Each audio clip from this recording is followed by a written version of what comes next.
Melissa Turner had always been the kind of neighbor people trusted without question.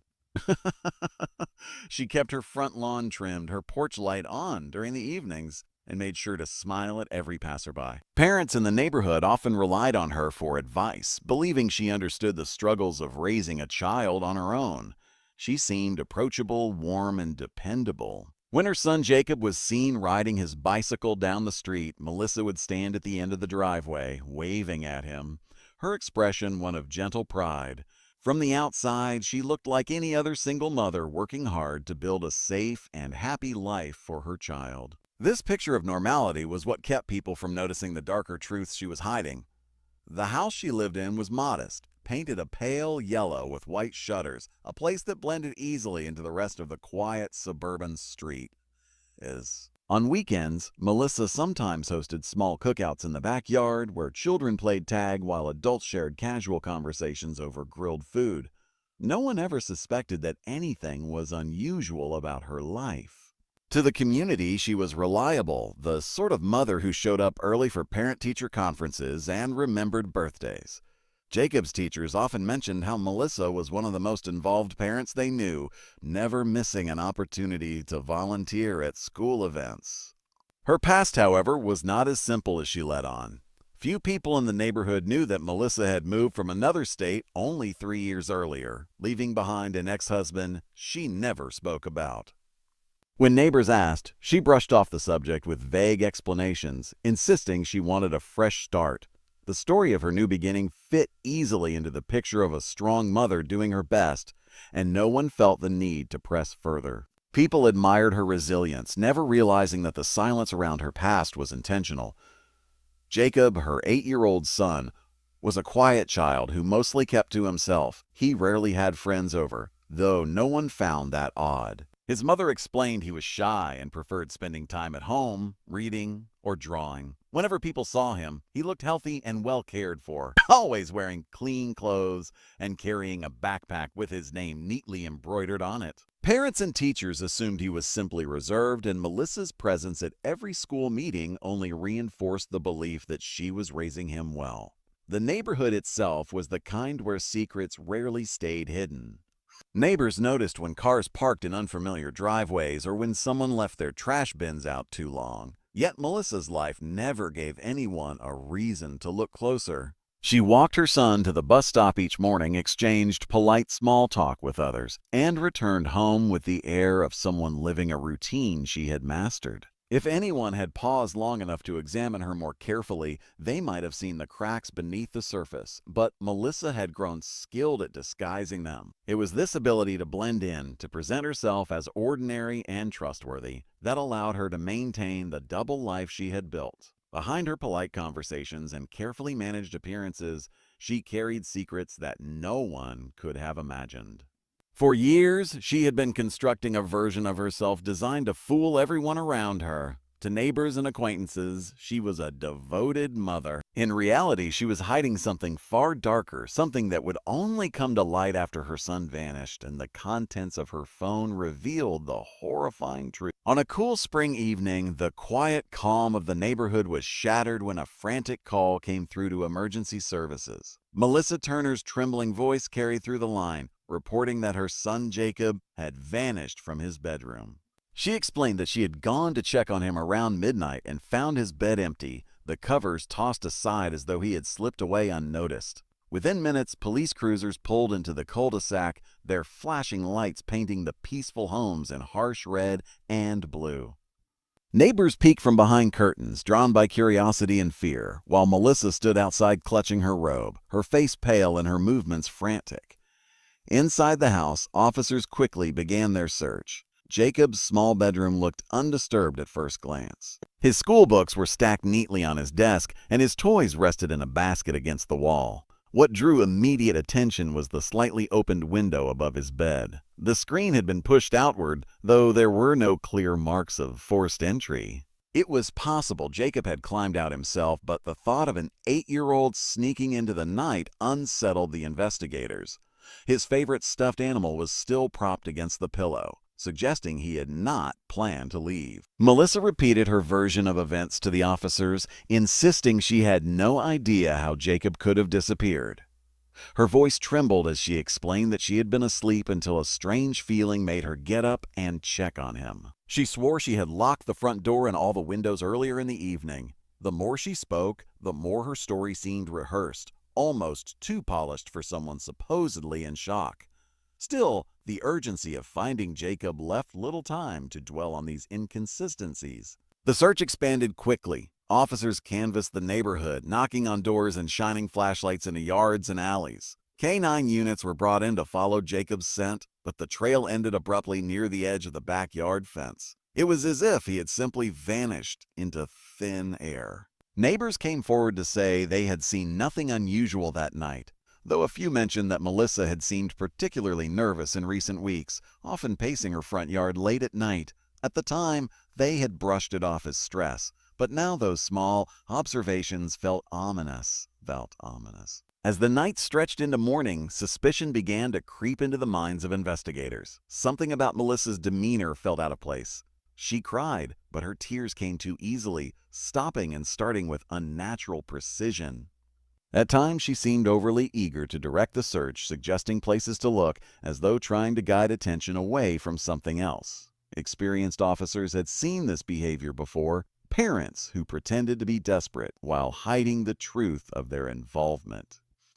With no immediate evidence of an intruder and no signs that Jacob had wandered away on his own, attention began to shift toward the mother. Quietly, officers discussed the possibility that Melissa herself might know more than she was admitting. Though they continued to treat the case as a missing child investigation, the seeds of doubt had been planted. It would not take long before those doubts pushed them to look deeper into Melissa's carefully constructed life, starting with the device that rarely left her hand, her phone. When investigators obtained Melissa Turner's phone, they suspected it might provide routine clues, texts with neighbors, reminders about school events, or perhaps evidence that she had contacted someone in a panic after her son disappeared. What they discovered instead was something far darker, a hidden world that completely changed the direction of the case. At first glance, the phone seemed normal, filled with the usual apps and photos of Jacob smiling in the backyard or standing beside a Christmas tree. But technicians quickly noticed encrypted folders and applications disguised as harmless tools. Behind the familiar icons were private spaces she thought no one would ever find. The first disturbing discovery was a collection of messages exchanged with strangers online. These conversations stretched back months, some even years, and painted a picture of a woman who was not at all the person her neighbors believed her to be. She had been secretly active in disturbing online communities where people shared grotesque fantasies and encouraged one another's behavior. Her messages were not the words of a protective mother, but of someone exploiting her own child, using Jacob's life as material for attention and validation. Investigators read with growing horror as Melissa described his daily routines, from what time he woke up to the games he liked to play. It was not just words that shocked them. Hidden in the storage of her phone were photographs and short clips that seemed innocent on the surface but were deeply troubling when seen in context. Melissa had documented Jacob without his knowledge, sharing these images with complete strangers. Screenshots revealed that she had been trading these files for approval from others in the same circles, a kind of currency that tied her more deeply to the disturbing communities she had joined. Every message, every exchange showed planning and intent rather than the behavior of someone caught off guard by tragedy. The digital forensics team uncovered another layer of deception. Melissa had installed hidden communication apps that did not appear in the main menu. Through these, she had maintained private chats where she spoke about getting away with it, hinting at ideas of freedom once Jacob was no longer in her care. In one thread, she referred to her son in the past tense days before he was ever reported missing, suggesting she had staged his disappearance long before placing the 911 call. This discovery shifted the investigation from a search and rescue mission into a criminal case centered on the mother herself. As officers pieced together the timeline, it became clear that Melissa had been meticulously constructing her plan. The phone contained reminders disguised as calendar entries, coded notes that matched up with key events, and drafts of messages she never sent but kept as if rehearsing her lies. The sheer level of organization revealed a disturbing obsession, not the frantic confusion of a grieving parent. And for each discovery added another layer of betrayal, shattering the image of the woman who neighbors had once praised as dependable and kind. By the time investigators finished examining the phone, there was no doubt that Melissa's story about a missing child had been an elaborate performance. The device she thought would remain her private outlet had become the most damning piece of evidence against her, exposing her double life in all its cruelty. For the first time, police could see the outlines of the truth. Jacob's disappearance was not random, and Melissa Turner was at the center of it. The trail uncovered on Melissa Turner's phone led investigators to a storage unit she had been secretly renting under a false name. The location was on the edge of town, far from the suburban neighborhood where she lived and hidden among rows of rusting metal doors. Officers approached the unit with caution, prepared for the possibility of finding evidence that would confirm their worst suspicion. When the lock was cut and the door rolled open, the stale air carried the smell of something long undisturbed. What they found inside made even the most experienced detective stop in stunned silence.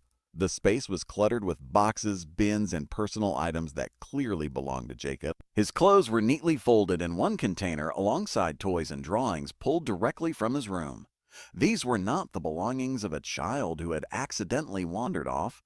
They were items deliberately taken and stored. Even more disturbing were the notebooks stacked in a plastic crate. Inside, Melissa had written page after page of her thoughts, documenting her actions in chilling detail. Each entry read like a diary, though her tone was detached and clinical, as if she were observing her life from the outside. One recording device was discovered on a shelf, and it contained multiple audio files. When investigators listened, they heard Melissa's voice, calm and steady, as she described her plans and motivations. She spoke about wanting freedom, about resenting the responsibility of motherhood, and about the thrill she felt keeping secrets from those around her. Her words revealed not just a moment of weakness, but a deliberate mindset.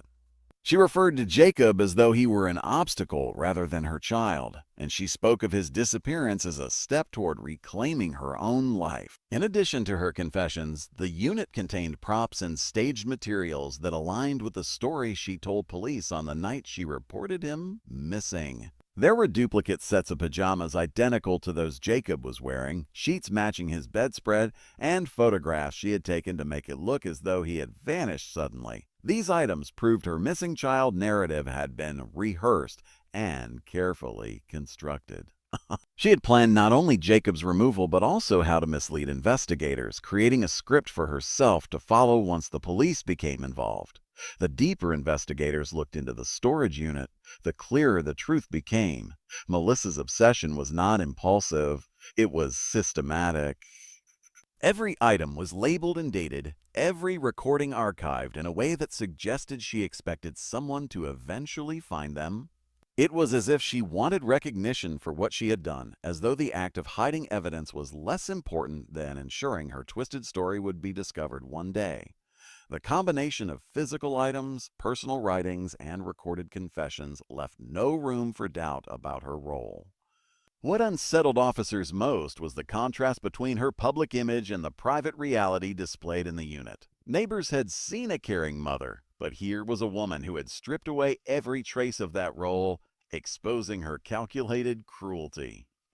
The storage unit was not just a hiding place. It was a monument to her deception, a shrine to the lies she had lived. And within it, police realized they were no longer searching for a missing child. They were gathering evidence for a murder investigation. The weeks that followed the discovery in the storage unit were marked by an unrelenting search for Jacob's body. Investigators pored over every lead, retraced Melissa Turner's movements, and scoured areas she had visited in the months leading up to her son's disappearance. The breakthrough came when GPS data extracted from her phone revealed repeated late-night trips to a wooded area on the outskirts of town. Teams were dispatched to comb through the dense underbrush, and after hours of painstaking effort, they uncovered a shallow grave marked only by disturbed earth. Inside was the lifeless body of Jacob Turner, the boy whose absence had shaken the neighborhood. The medical examiner determined he had died days before Melissa ever placed the call reporting him missing, proving beyond doubt that her tearful performance on the phone had been a calculated act. When the news of Jacob's fate was made public, the community reacted with disbelief and horror. Neighbors who once admired Melissa were left questioning how they could have been so blind. Parents who had allowed their children to play with Jacob struggled with guilt, replaying every memory of Melissa standing nearby, smiling and waving. What seemed like warmth and kindness was now seen for what it truly was, a mask carefully crafted to conceal her intentions. The betrayal of trust deepened the wound, making the tragedy feel even more unbearable. The courtroom became the stage where Melissa's double life was finally stripped bare. Prosecutors presented the mountain of evidence recovered from her phone, her storage unit, and the burial site. Jurors listened to the recordings in which Melissa calmly narrated her resentment toward her son and her desire to escape the responsibilities of motherhood. They were shown messages where she spoke about Jacob, as if he were nothing more than a burden holding her back. Every piece of evidence painted the same picture: a mother who chose to destroy the very child she was supposed to protect. Melissa's defense team attempted to argue that she was suffering from mental instability, that years of stress had pushed her into a state of desperation. But the meticulous nature of her planning worked against her. The coded reminders, the staged evidence, the hidden conversations online, these all demonstrated clarity of thought and a chilling awareness of her actions. She had not acted in a moment of panic. She had plotted every step, rehearsed her story, and executed her plan with precision. When the verdict was finally read, Melissa Turner was found guilty of first-degree murder and sentenced to life in prison without the possibility of parole. The courtroom fell silent as the weight of the judgment settled. For many, justice felt hollow because no punishment could undo what had been done to Jacob. His short life had ended at the hands of the person who should have loved him most.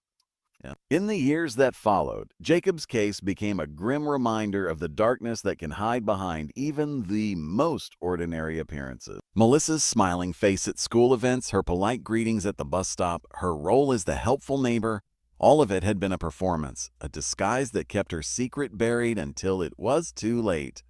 What the police uncovered inside her phone had not only solved a case but revealed the disturbing truth about a woman who had fooled everyone. The tragedy left behind a question that haunted the community. How many other monsters are hiding in plain sight, waiting for their secrets to be exposed?